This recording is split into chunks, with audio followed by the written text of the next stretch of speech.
Uncle Joel, and this is Pen and Reel, where I'll take a look at media issues not from the perspective of a fan or consumer, but as a writer and filmmaker.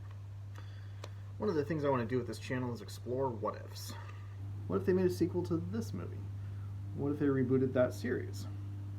In the process of coming up with potential ideas, I contacted Cousin Ryan to see if there are any topics that he would like me to cover. One of his suggestions was E.T. the Extra-Terrestrial, so I added it to the list.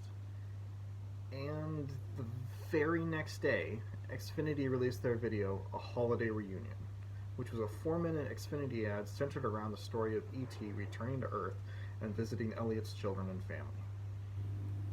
Naturally, this bummed me out, as they sold the idea the moment it was starting to form. But then I thought, why not continue to explore the idea?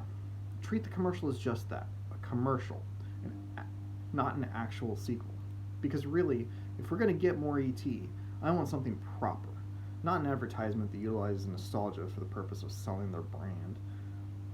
So the question still remains, how would I make a modern-day sequel to E.T.? To start, I rewatched E.T. and did a little bit of light research into its development, which spawned some ideas. First and foremost, we don't name it E.T. the Extra-Terrestrial 2 or anything too close to that. Give it a little bit of distance so that it doesn't feel too much like a retread or like it's cashing in on nostalgia, something I personally hate with a passion. Call it something like Runaway to Home, which evokes E.T.'s escape from the government and attempts to return home. Or you could simply call it Elliot Thomas, which, side note, I didn't realize his initials were E.T. until prepping for this video. Or, more likely, a combination of the two. Elliot Thomas, Runaway to Home. I would want a title that reflects the story or the characters without falling into the typical sequel tropes. Granted, I don't see that happening, as any studio would want to capitalize on name recognition to maximize profitability, but hey, this is my fantasy movie, so I'll do what I want. Now, as for the movie itself, we begin with a scene too many all know too well. Mom and Dad are fighting. The kids are in the other room, trying to play and ignore it, but despite their best attempts to keep quiet and be discreet with their dispute, the parents are heard well enough that there is no mistaking what has happened. Then they have dinner, and everything is civil, and everyone acts like nothing happened. But the kids look at each other knowingly. And after dinner, they're at it again. So, the kids go outside to play. The next day is the weekend. Everyone is home. Mom and Dad get busy with separate projects in different parts of the house. The kids play, and strange stuff starts to happen. Mom and Dad frequently notice odd things, and they start getting annoyed at the kids. A chair is knocked over, and Dee blames her new friend who just ran into the other room. Several bouncy balls fall onto the table where Mom is working, and Henry says his friend dropped them there. Elliot, Mom calls out.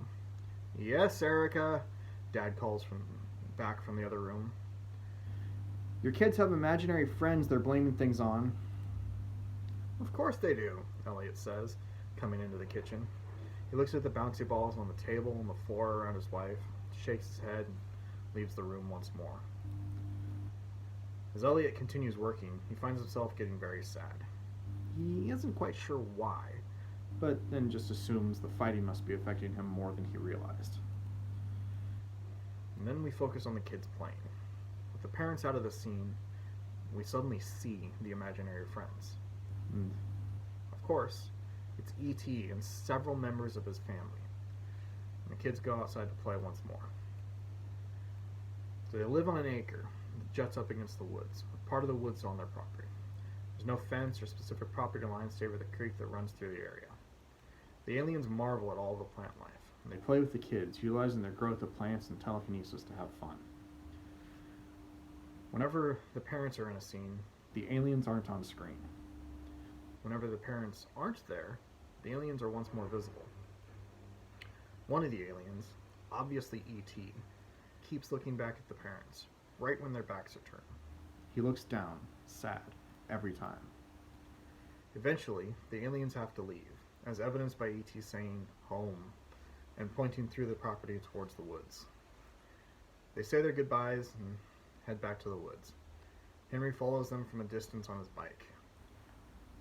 Henry being the son. I should have made that clearer. Their ship is cloaked and hidden, but somehow it isn't good enough. Men from the government are waiting for them.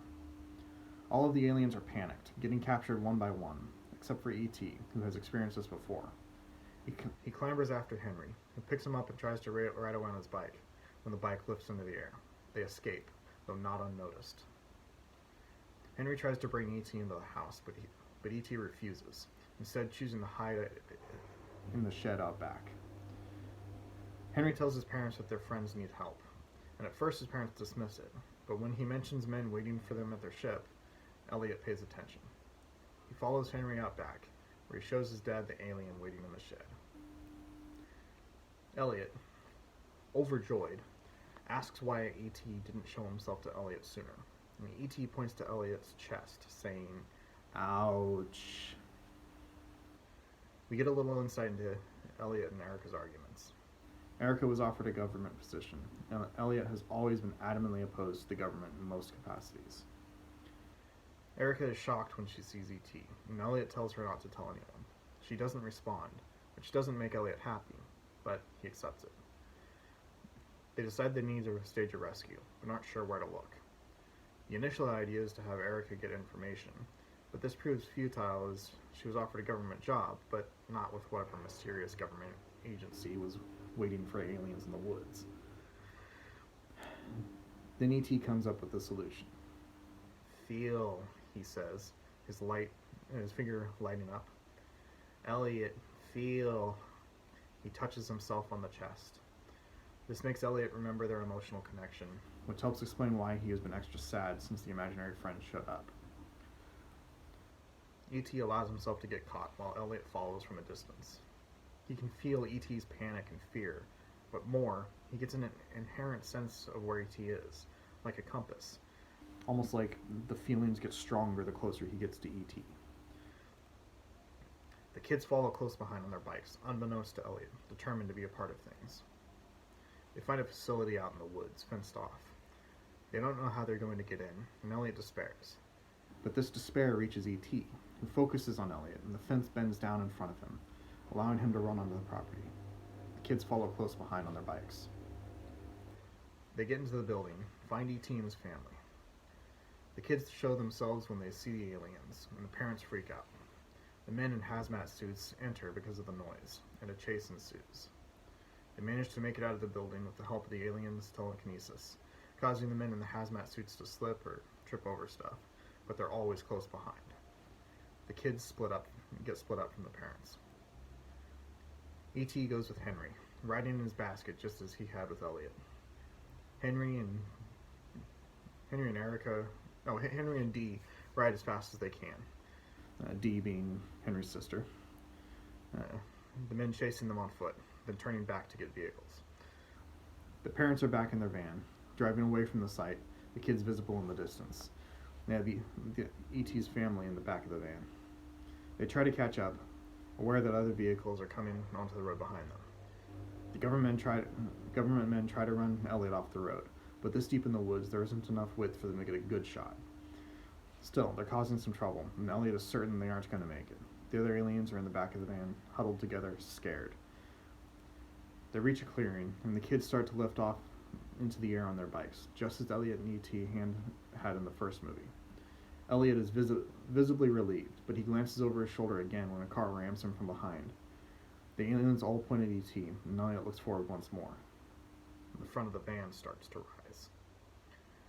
So we get a remake of the classic shot of the bikes flying past the moon, only now there's a van flying with them. We get a quick shot of one government agent saying into the radio, "Watch the night skies!"